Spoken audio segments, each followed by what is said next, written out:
Greetings, dear children. It is time for the very last chapter of your syllabus, that is chapter number 10, 18th century political formation. Now, this chapter basically tells you about how there was decline in the Mughals and the period between the introduction of the Britishers and the decline of Mughals, right? So, in this chapter, we will study different aspects on what led to the decline of Mughals.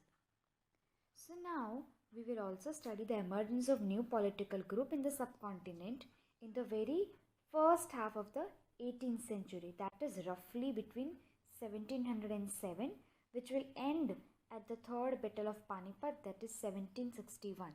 So basically we are studying events between 1707 to 1761. So let us start with the chapter. Hop on to page number 139.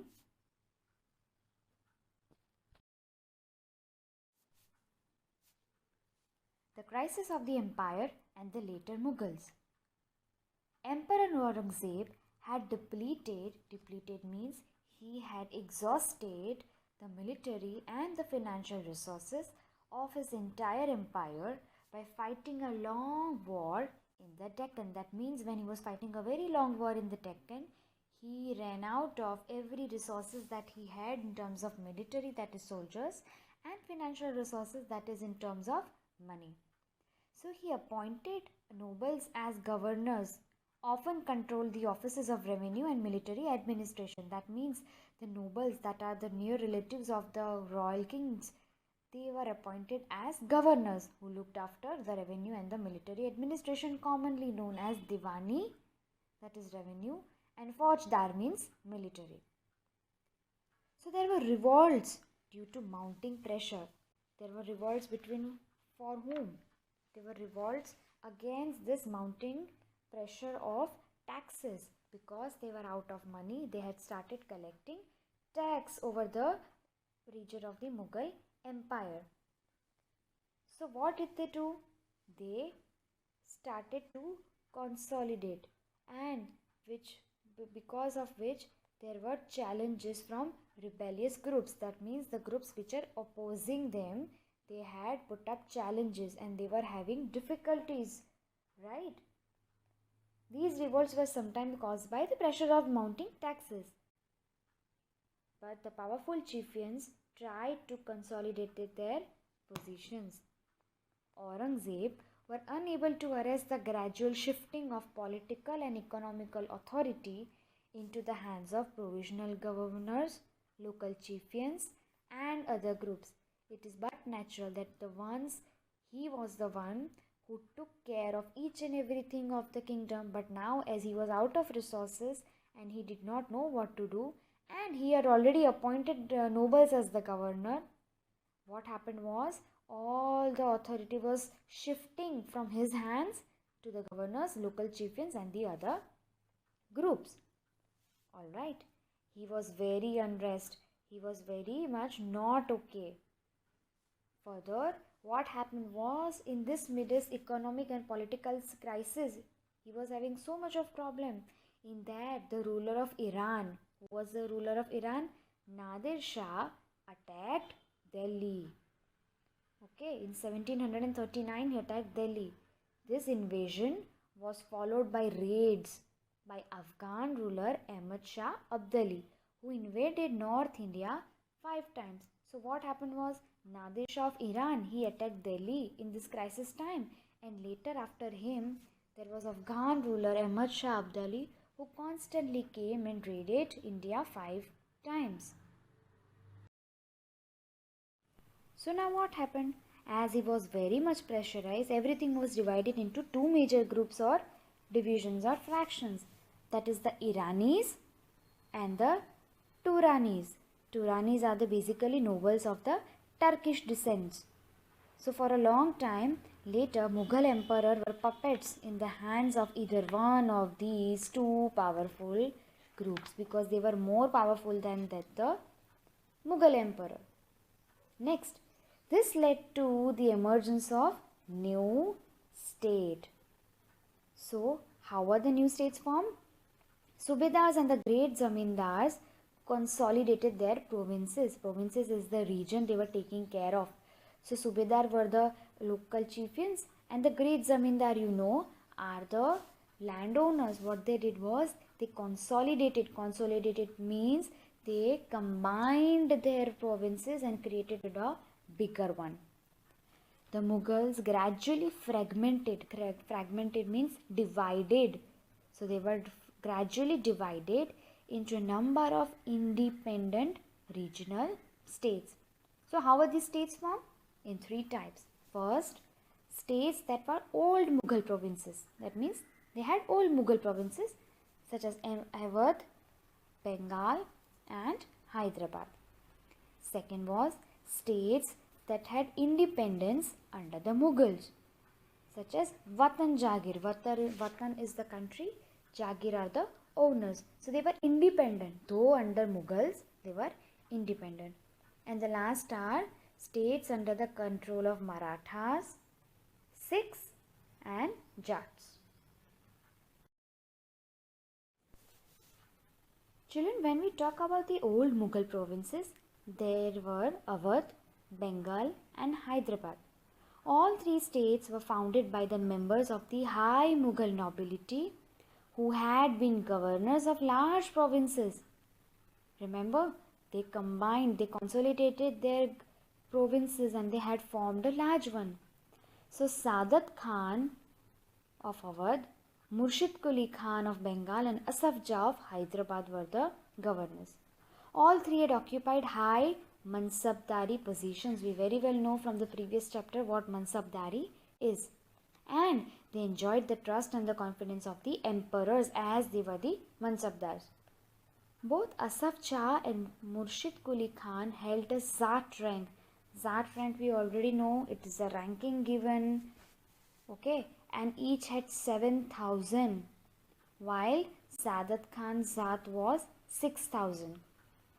So 7,000 for Asaf Jah and Murshid Quli Khan, while Saadat Khan had the Zat of 6,000.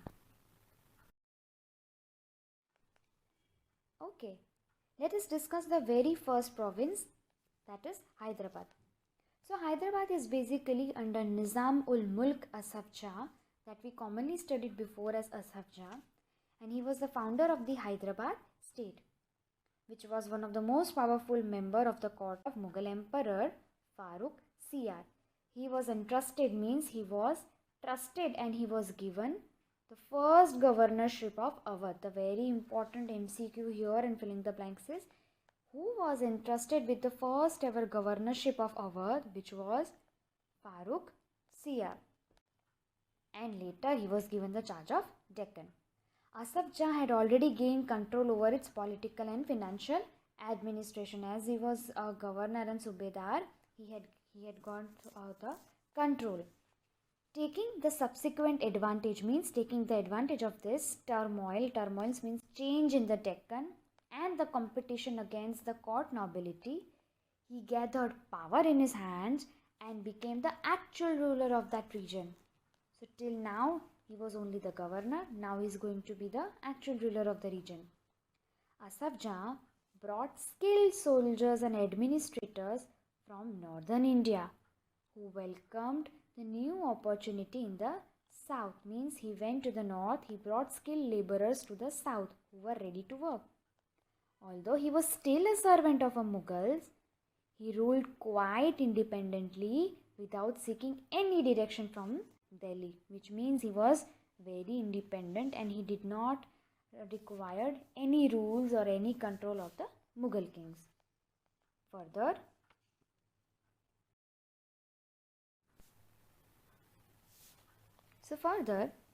we have Awadh. So now Awadh was by Burhan ul Mulk Saadat Khan. He was appointed as the Subedar of Awadh in 1722 and he founded a state which was one of the most important to emerge out of the breakup of the Mughal Empire. So when the Mughal Empire broke down, this was the first state that had come up with utmost importance. Awadh was a prosperous region controlling rich alluvial Ganga plain. and the main trade route between North India and Bengal. That means it had a very good location and it had a very good land for agriculture. Burhan ul Mulk also held combined offices, yani he had more than one offices, that is Subedari, Diwani and Faujdari. Alright, he took care of all these three things, that is political, then financial and military affairs of the province. Burhan ul Mulk tried to decrease Mughal influence in the Awadh region by reducing the number of office holders, that is Jagirdars. He also reduced the size of Jagirs, yani wealth, and appointed his own loyal servants to the vacant positions. That means he removed all those who were earlier and he appointed people who were loyal to him. The accounts of Jagirdars were checked to prevent any cheating that they were doing, and the revenue of all districts were reassessed. Reassessed means rechecked by officials appointed by the Nawab's court. That means he was very much strict and he had utmost control over his region. The state depended on local bankers and Mahajans for loan. We all know that there was no loan giving banks back then. So they were very much dependent on whom? Local bankers and Mahajans for loan. It sold the right to collect the tax to the highest bidders. That means, children, this is a very important topic. There is always a right that, for example, I have the right to collect tax from you all. But what happened if one of you say that, no ma'am, I will give you some money. You give that right to me. Now, if I want money, I will sell my right to that person. I will take the money and I will leave. But now that particular person will have the right to take all the tax. Alright. So, who will collect tax? That particular position can also be sold.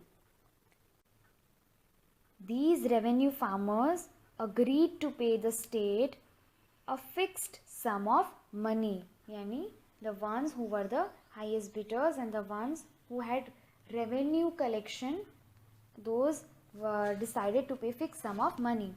These development allowed new social groups such as moneylenders and bankers to influence the management of the state's revenue system, something which had not occurred in the past. That means there was something new that was forming which had not occurred in the past.